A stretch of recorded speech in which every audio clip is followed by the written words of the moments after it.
Hello বন্ধুরা, নমস্কার। আমি প্রেরণাথি চ্যানেলে আপনাদের সবাইকে স্বাগত। আজ আবার আমি নতুন রেসিপি নিয়ে এসেছি আপনাদের সামনে। আজ আমি বানিয়ে দেখাবো ছানা পটলের কালিয়া। পটলগুলোকে ধুয়ে এরকম করে কেটে নিয়েছি, দুই দিকে কেটে নিয়েছি, গ্রেট করে নিয়েছি ছানা।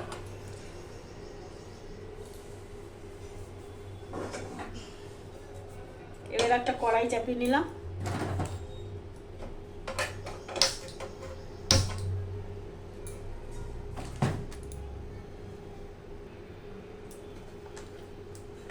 কড়াইয়ে দিয়ে দেবো তেল।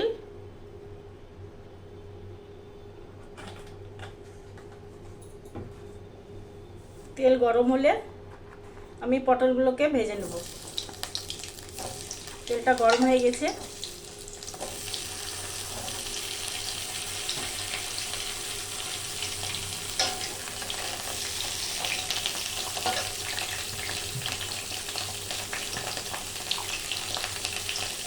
দিয়ে দেবো লবণ,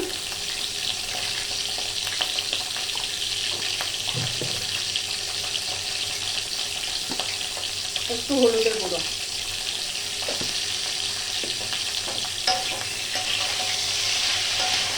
দিয়ে লাল করে ভেজে নেব।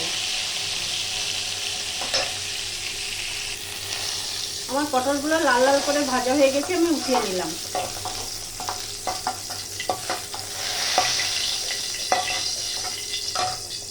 ওই তেলের মধ্যে দিলাম একটা তেজপাতা, একটা শুকনো লঙ্কা, জিরে আর দারচিনি আর কালো মরিচ।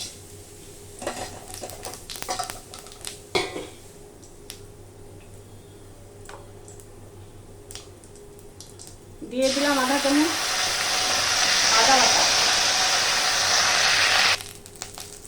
দিয়ে দেবো গুঁড়ো মশলা, হাফ চামচ হলুদ গুঁড়ো, হাফ চামচ জিরে গুঁড়ো, হাফ চামচ ধনে গুঁড়ো,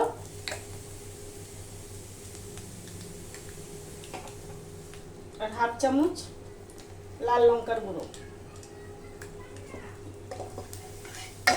একটু দিয়ে দেবো জল যেন না পুড়ে যায়।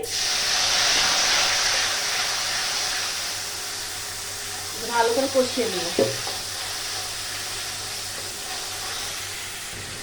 তেল ছেড়ে এসছে, আমি এই পনিরটাকে দিয়ে দেবো। আমার কাছে ছানা ছিল না, পনিরটাকে গ্রেট করে রেখেছিলাম আমি। আপনাদের কাছে ছানা থাকলে ছানা দিতে পারবেন। এবার আমি দিয়ে দেবো পটল, ভালো করে কষিয়ে নেব। দিয়ে দেবো 1 কাপ দুধ। এটাতে আমি জল ব্যবহার করবো না, দুধেই হবে।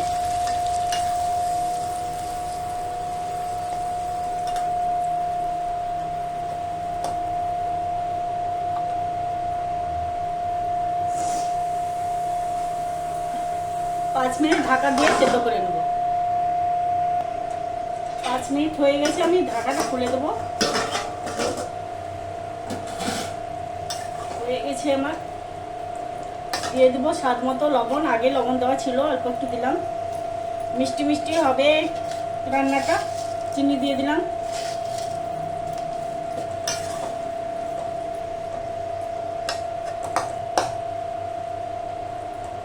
একটু ফুটতে দেবো। আমার ছানা পটলের কালিয়াটা হয়ে গেছে। নামানোর আগে আমি দিয়ে দেবো অল্প একটু গরম মশলা আর 1 চামচ ঘি। এই আমার হয়ে গেছে। এটা দেখুন খুব সুন্দর হয়েছে, সেন্টও খুব ভালো আসছে। রুটি, পরোটা, ফ্রাইড রাইস, পোলাও সবের সাথে খাওয়া যায় এই রান্নাটা। গ্যাস করে দিলাম অফ।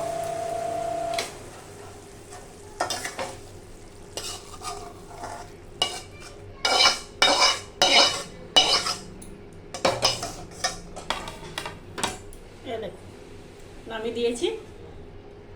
ভিডিওটা ভালো লেগে থাকলে সাবস্ক্রাইব, লাইক আর কমেন্টে জানাবেন কেমন লাগলো। Thank you.